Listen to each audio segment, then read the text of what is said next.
আসসালামু আলাইকুম। Black soldier বাজার 000 ইউটিউব চ্যানেলের পক্ষ থেকে আপনাদের জানাই আন্তরিক শুভেচ্ছা ও অভিনন্দন। আপনারা ইতিমধ্যে অবগত, আমার খামারে পর্যাপ্ত পরিমাণ ব্ল্যাক সোলজার পোকা ডেইলি উৎপাদন করা হয় এবং এই ব্ল্যাক সোলজার পোকাগুলো হাঁস, মুরগি এবং মাছের প্রাকৃতিক খাদ্য হিসাবে ব্যবহার করা হয়।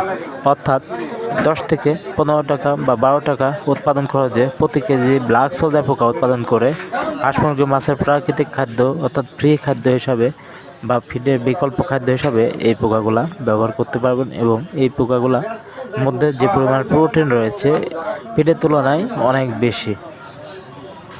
তো আর কথা না বাড়িয়ে চলুন আমরা সবাই মিলে ব্ল্যাক সোলজার পোকা চাষ করি এবং চাষ করে স্বাবলম্বী হই। আমার জানা মতে বাংলাদেশে প্রায় কয়েকশো মানুষ এখন ব্ল্যাক সোলজার পোকা প্রতিদিন উৎপাদন করে হাঁস, মুরগি, মাছের প্রাকৃতিক খাদ্য হিসেবে ব্যবহার করে থাকে এবং যারা ব্যবহার করে তারা আমার কাছে এই খাদ্যগুলায় অবশিষ্ট, অর্থাৎ কেউ যদি 300 কেজি উৎপাদন করে 200 কেজি খাবায় 100 কেজি বেঁচে গেলে ওইটা আমার কাছে সেল দেয়। আমি নিজেই ক্রয় বিক্রয় করে এই চ্যানেলের মাধ্যমে। তো সবাই ভালো থাকবেন।